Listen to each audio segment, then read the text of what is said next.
Well, hello there and welcome back to this F1 2019 Alfa Romeo career mode. But round 8 at the circuit Paul Ricard down in the south of France, a track that came back onto the calendar after a lot of revisions and modifications to the layout and the runoff areas in 2018, after I think something like a 28 year hiatus from the calendar. It's a nice circuit, it's got a nice flow to it, I do enjoy doing it. We've got a few messages in the weekend preview there. You can see the circuit on the right hand side. Development's completed, so the front downforce, which failed initially coming into calendar, we knew we'd automatically get that back on the car at a 50% discount. That's now on the car, so a little bit more improvement to the aerodynamic department. And the weather forecast: cloudy in qualifying, sunny in the race. So this is our contract. This is the last time we'll be running this contract. We will be changing some things on it hopefully after the end of this race.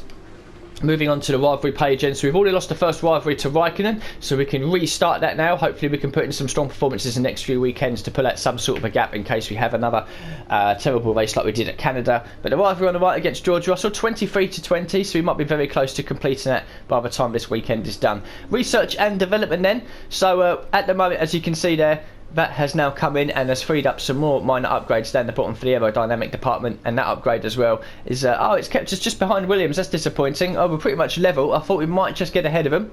And we've also got two major upgrades, one for the powertrain and one for the chassis department, which hopefully will be on the car at Austria, which will be the next race weekend. R&D in progress, there they both are then, so both major upgrades, hopefully on a car in Austria. As for progress history, a big upgrade from Red Bull has closed the gap right up to Mercedes and Ferrari. Looks like a big upgrade for Renault as well, coming into the home event, sees them comfortably in fourth. Force India have had another upgrade, as well as McLaren, ourselves and Williams. So quite a lot of packages going on the car, going into the French Grand Prix, and it looks like then that Toro Rosso just ahead of Williams. We've got a bit of a gap over those two cars, but we're still plugging away to try and catch McLaren and Force India. As for the vehicle management screen, I will probably, in FP1, I will probably do, well, it depends on the weather really. I'm not too sure what the weather's going to be like. It could be raining in FP1, and I don't really want to do any wet running because we don't need it for qualifying on a race. So we'll stick with these units for now. If it's wet in FP1, then I'll just do maybe a couple of laps to get a few resource points,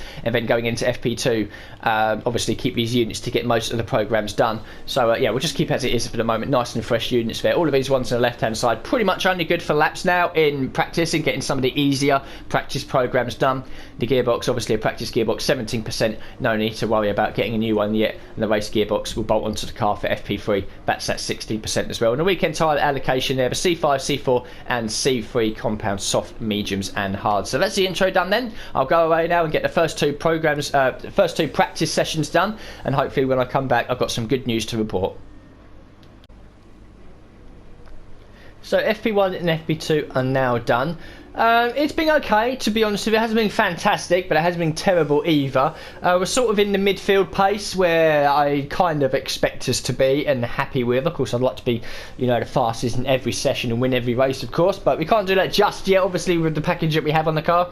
But we seem to be okay in the midfield. FP1, I ran obviously the quickest units to try and get some more of the challenging practice programs done, and then in FP2, some more of the easier ones. The ERS and the track acclimatisation, which are pretty much the two easy ones to do. Get them done in the FP2 with the used units. We only managed to get green in the track acclimatisation, unfortunately. So we've got one more left to do, which is the qualifying practice program, which I will do. I've got one more set of soft tyres left to go. And yeah, it seems okay. The setup I've got, which I'll show you going into FP3, seems quite balanced. I've been very frugal with the tyre pressure setup as well, and it's worked quite well. We're saving a little bit here and there, and we're sort of getting equal wear across all four tyres. Traditionally with me and my driving style being an early braker, then putting the power down early coming out of the corner, we generate a bit of wheel spin, obviously adding a bit of extra tyre wear to the rear tyres. Here it's very balanced, you know, it's pretty much 10, 20, 30% across the whole range, all four tyres. So the car will remain stable throughout each stint that we do and whatever tyres we choose in the race. And it shouldn't pitch and pivot too aggressively, either forwards or rearwards, depending on how bad the tyre wear is once we get to the end of our two stints, or one stint, depending on, well, yeah, it will be two stints, or maybe even three stints if we go for a two-stop strategy. So we'll just have a quick look up here then at the vehicle management, because obviously we've got to bolt on units number 2 now for FP3 and, well, qualifying and a race onwards as well. You can see there some of the units are pretty on their last legs. 75% of the turbocharger means it's completely knackered. We're we're going into the third of 6 events with this event gearbox, FP3 onwards, 16%. Of course, we put a new gearbox on going into Monaco, and then obviously crashed out fairly early in Canada as well, which is why that's quite low. 24% on the practice gearbox. Might as well order a new one whilst we're at it, why not? It costs us nothing, that's fine. The weekend tyre location there, C5, C4, C3, as I think I've mentioned before. So we'll go to FP3 then, we'll do the qualifying programme, hopefully we'll nail it first try. If we get green in the first attempt, that'll be it. We won't be able to go for another run, we won't have enough ERS, and we won't have enough tyre life either. So it's pretty much a one-shot deal this in FP3. So we'll go there now, we'll put that lap in, see how we fare with everyone else, and hopefully we can get the maximum amount of resource points from that practice programme. So in the garage at the very beginning of the session. So you can see there we got max score in tyre management, fuel management, ERS management. I did give one go actually to the qualifying pace in FP2, and then as soon as I started it I was like, well, I kind of failed here because I'm using used units, and so yeah, obviously we failed it first time. Team objectives, we've got just one more top speed run to do if we can manage it, so we'll go out first. We've got the soft tyres here. This is the car setup. So aerodynamic 6-7. When you accelerate, it moves rearward, and when just wait for Jeff to shut up. Push to the outside of the car. More load on each tyre equals more grip. So make sure you're smooth with the controls to prevent the weight transfer from becoming too violent. Yes, I understand weight transfer, thank you. I've been playing this game for over 20 years. So 6-7 on the wings, transmission 75-75, a little low, usually got 80-80. Suspension, 2 clicks to the right on the camber, 2 clicks to the left on the toe. Suspension here, 5-5-5-7-3-4, brakes 85-58, pressure and bias. Tyres, you can see there, just 1 click to the right on the front, 3 clicks to the left on the rear, and that has helped with keeping that rear tyre wear down. And being so hot here as well, and being a hot race as well, track temperature over 30 degrees, and it really has worked, so I'm quite happy with that. So obviously we've got a fresh set of soft tyres on, so we'll go to the qualifying pace, we'll start that, and we'll do the out lap as well, obviously for it, to try and save the tyres. Take a few laps to get the tyres to temperature. Try and feel your way around. Yeah, hopefully there's just a few cars on track, so we can try to nail the top speed objective, or beat the average top speed anyway. We don't have to be the quickest, we just have to, you know, be relatively up there. So we'll be the second car out on circuit, so we should be able to do it. If not, we should be able to do it on our qualifying one. So out of the pit lane here, you'll notice as well, maybe not in this session, possibly in qualifying, definitely in the race if we actually manage to make a pit stop before retiring. In real life F1, and at the time of recording this, the French race was almost 2 weeks ago now. As I've saved, oh, we don't need to save fuel, it's fine. The pit lane at Paul Ricard has changed. The first year, 2018, and the same in the game as well, it was as you come out the final corner, you immediately turn right and the pit lane entrance is just there. In 2019 in real life anyway, it's different. The pit lane has been modified for a quicker entrance and a more shallower entrance as well. You basically run wide coming into the second to final corner. And then, you know, you drag yourself wide, and then the pit lane entrance is there. If you can sort of think about the way the Malaysia pit lanes is set up on the outside of the corner, it's similar to France. A few people have sort of mentioned once they've hit France and career mode, they're like, Codemasters, the pit lane is wrong. And a few people have said, well, you know, the game's come out now, then we went to France after the game was released, and, you know, they hadn't got time to do it. And a few other people are saying, well, the pit lane adjustments were created months in advance, there's no reason why they couldn't do it, blah, blah, blah, blah. So, for now, anyway, on this game, and it probably will be remaining on F1 2019, I think it'll be quite a lot of work for Codemasters to do to completely reconfigure that with the AI and everything else as well. I think we will have the 2018 pit lane entrance, which is a shame because the 2019 one was a lot easier to get into. The 2018 is a bit of a challenge. So we'll just come around then to the final couple of corners. We'll bump the ERS up. Try and get a slow line out. And here we go then.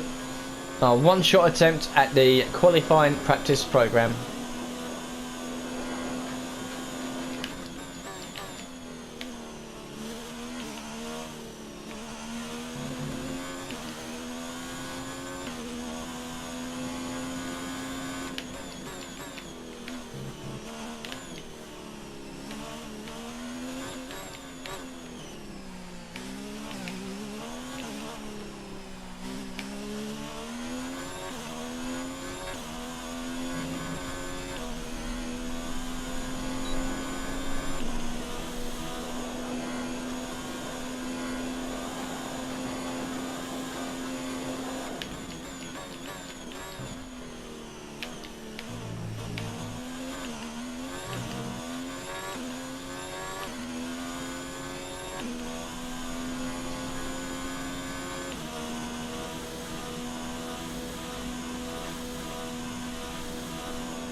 No, we're not going to do it. We've run out of VRS. That's a shame. Target times. Let's try to find a bit more. We are going to be able to do it again. I've got a Renault coming up past me now, so we'll just slow down. So that's a shame, and that would essentially be the end of FP3 then. We haven't got any fresh tyres left to use. We certainly can't try this program again. I'm certainly not going to do the, what do you call it, the race strategy program, because the tyres just won't last. So the session pretty much ends now then. And we'll see where we stack up with this lap time anyway, compared to everyone else at the end of the session. So we only ended the session in 11th place. Usually running this practice program would be a lot higher, but that's usually because we either get green or purple. In this we got red, we didn't get any resource points for it. Looking at our lap time now, I'll probably say we're on the pace of maybe Norris. Who's behind him? Maybe Alexander Albon, also on the soft tyres. And we've got a few guys back here that would obviously be quicker. So looking at it, actually, we might struggle a little bit here. We might actually struggle. Again, the same problems we might have in Canada that we had in the previous episode, where we're okay in the practice sessions, and then the pace somehow seems to just disappear as the weekend goes on. Hopefully it's not the case, and we don't go into qualifying and line up in plumb last, because that would be really disappointing. I do like this circuit. But we'll advance anyway. We'll go see how many resource points we got for this, which will be low, and then we'll get ready for the all-important qualifying session. So the resource points for FP3 will be obviously quite low. We didn't really do a lot of running. We did get the team objective though, which is to beat the average top speed. That was quite nice. So another 50 takes up to 868 after the practice sessions that I've done. And the respect level up a little bit more, which is quite nice. And now we advance into qualifying. 3 messages, the same 3 messages all the time. Emma, good luck with the session. We're expecting a good result. Weather forecast again from Jeff. Cloudy in the race, and then cloudy in qualifying, and then nice and hot and sunny in the race. And then obviously some information there about the circuit. Still inside the top 10 in the Drivers' Championship as we come into the 8th event. That's a pretty good place to be, all things considered. We'll just double check, of course, that our units are all correct and true. They are indeed. A nice new units. That pending gearbox will be obviously for the next weekend. 16% on the race gearbox that we'll now be using. So we'll advance to qualifying then, and hopefully we can put in some sort of a respectable performance.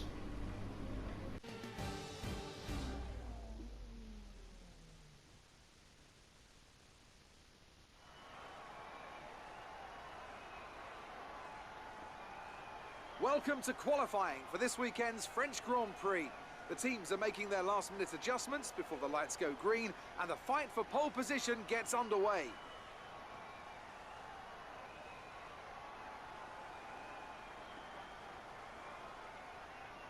And I'm here, of course, with Anthony Davidson on what has turned out to be a very pleasant day indeed. No weather to interfere, no problems on the track, so absolutely no room for error. That's right, Crofty. It's looking good out there at the moment. Each team will have their own game plan for this session, and of course, once the cars leave the garage, they'll be under parc fermé conditions, so any last-minute adjustments need to be done right here and now. Beyond that, it's all up to the driver. Who can keep their tyres in the right temperature? Who can hit their apexes? No race fuel on board these days, of course. These are the fastest cars we've had in a long time, and it's right here in qualifying where they're at their absolute peak. Let's get started.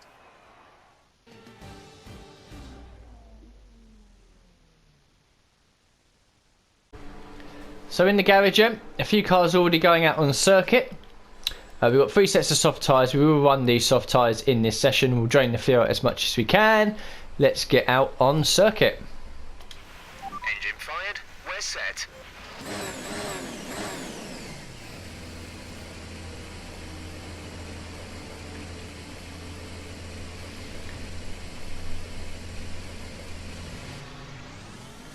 So my engineers found me a little bit of space on track.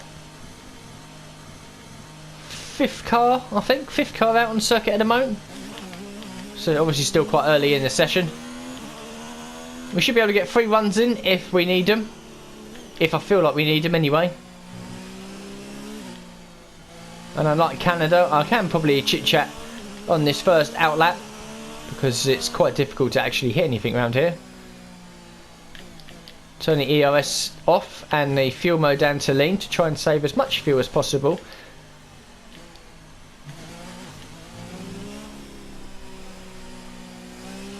So not too sure what to expect from qualifying. I hope that we are somewhat competitive. As for race strategy, it really depends on where we qualify. I don't think we'll hit top 10. In fact, I'm pretty sure we won't hit top 10. So it's the one stop's open to us, and I think the tyre wear favours the one stop as well. You do lose a bit of time in the pit lane. There's a slow pit lane here and a long pit lane as well, so it will be quite crucial to try and get the jump on some people. Into Signia, one of the two corners, the name I know of. In fact, only one, because this one does have a name as well, but I can't remember. It's the name of a small French town very close to this circuit. That's as much as I can tell you. I've got a Ferrari behind me, so we'll just move over to the side just to allow him. But I suppose Charles Leclerc is probably second home event, although Monaco is the main one that he won at as well.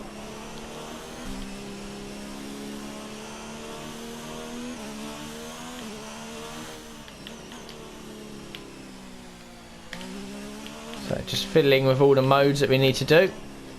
Out of the final corner, and this will be our first run then in qualifying. Open the DRS. Let's post a good lap time. Oh, as Perez comes out, that's dodgy. And that's completely... Oh, God, the AI! That's completely ruined it. Jesus. You just don't budge when they come out the pit lane. It's like they don't look in their mirrors. So our first lap then is pretty much shot to shit. Thank you, Perez. I've got Verstappen behind me, so I'll let him through. So it'll be a slow tour back to the pits then. And we'll have to go for a second set of soft tyres. Already under the cosh here early in qualifying. No thanks in part to the Force India of Perez. So just under 10 minutes left of the session. This is the current order. Charles Leclerc is 300 ahead of Vettel. Verstappen, Gasly and Hamilton also up there. No lap time from Bottas yet, unless he's gone slow for some reason. No, he's on a flying lap at the moment. Raikkonen Company in 14th place, although he'll probably fall behind both Sainz and Bottas. In fact, no, he stays ahead of Sainz. I don't know if you can hear it. Beeping in my ear basically means that a car is coming into the pit lane, which is a bit annoying because it doesn't happen in any other circuit. So it looks like the track then is about to get a little bit quiet halfway through the session. So I think this is a good idea for us to go back out on circuit and try our second run now. And hopefully this time we don't have a car coming out the pits as we cross the line, because as you can see there, when you exit the pit lane you're right on the racing line, and we had to try and get past Perez without losing any time, and unfortunately by the time we got back onto the racing line we was already past the braking point for turn 1. And that beeping for people coming into the pit lane, I don't know if you can hear it. If you can hear it then you can understand my frustration by it. If you can't, you're very lucky, because it is very loud in my ear. So out on circuit, for some unknown reason on the right hand side of my HUD it was flashing. Oh, it's for the DRS, that's fine. So the track is starting to go a little bit quiet, so hopefully we don't have anyone coming out of the pits in about 2 minutes time.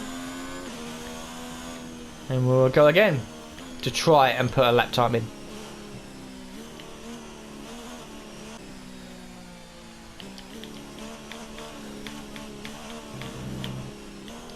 So coming in the final corner now. We are the only car on circuit. Perfect opportunity here. Let's go for it.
FP16 2.277 off the pace. We ran out of ERS even before the final corner as well, so more care is going to be needed somewhere around the lap. But we'll get another opportunity at it. So we'll have a slow tour back to the pits, change tyres, and then probably immediately go straight back out again. So you can see here, to get inside the top 10 we're going to need 8 tenths per second. We're actually 6 tenths away from even getting in the top 15, which is our target. Remember, we've got a qualifying target to gain 400 juicy resource points. We've got to qualify 15th or higher. At the moment we are 6 tenths away from it. I could easily turn it out. Bottas still hasn't gone out. Wow, okay.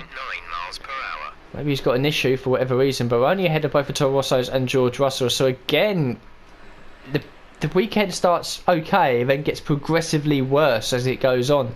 As people get quicker around us, we seem to peak quite early. Albon then has just crossed the line. I'm pretty sure that's he'll be his session over, and he has failed to get ahead of us. But we'll go out again then, because I don't think we'll find the 6 tenths, but we've got to kind of protect ourselves from Butler and Russell behind.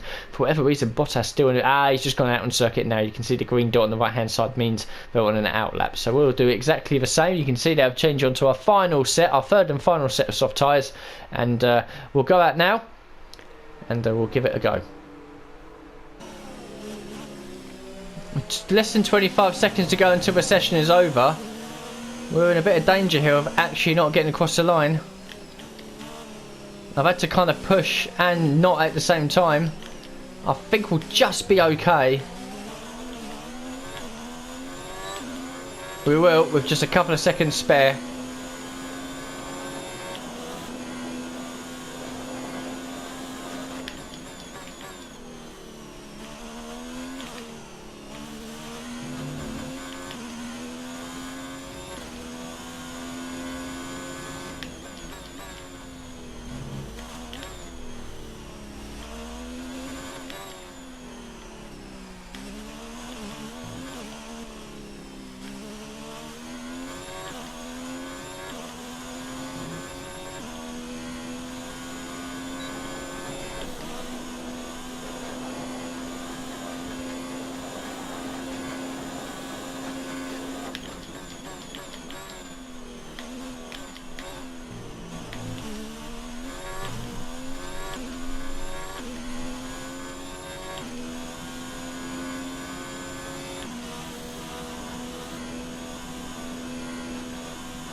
So it felt like a good lap in the end. I think we were about 6 tenths up on our previous best, but I don't think we hit the top 15.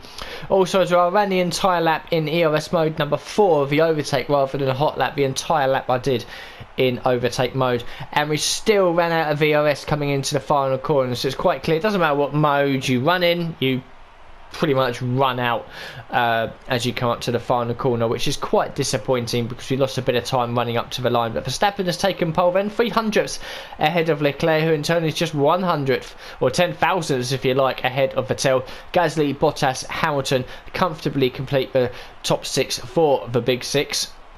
And then we've got Perez, Hulkenberg, Stroll and Grosjean. It is home race inside the top 10. Then it's Magnussen, Ricciardo, Norris, Webber, Raikkonen, ourselves. We missed out by 800ths of a second.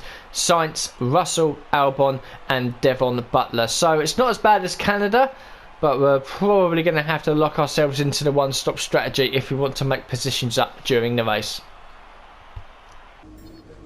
So after we break down, we completed qualifying, but we We out-qualified George Russell, which is good, but we failed to out-qualify Raikkonen. So the rivalry with Raikkonen, early stages, we've already lost the first one, of course, but 25-21 against Russell. As long as we, finish ahead of Russell in the race, I'm pretty sure we'll be very close. We won't pass. We won't get to 30 out of 30 in the race, but we'll get very, very close, and that'll be good news for us. So resource points then. Completed qualifying, kept it clean as well. Result with car performance only 50, so it's just 100 resource points there, taking us up to 968. But the reputation there has gone up quite well with a majority of the teams, a few it didn't. And we're very, very close now to 100% with Alfa Romeo, which of course is very important to have a good qualifying and a good race so we can improve our value to the team, because after this race we will have a new contract or another contract renegotiation, and hopefully we can get some more little additional bonuses added onto our contract as this season goes on. Alright, I think we can call that a successful qualifying. We should be in with a good chance in the race. Yeah, maybe, maybe not. I mean, to qualify 16th is sort of okay. I mean, we was only, less than a tenth away from our own teammate. And less than a tenth away from picking up 400 resource points, which would be very handy. One message from Jeff M. Time to put all that preparation to good use, okay? Take it easy down into turn 1. I don't want to see you in a pit on lap 1 for a new wing. No, neither do I. Nothing else to look at then, so we'll end the episode here. So thank you very much for watching, and I'll see you all for the next one very soon.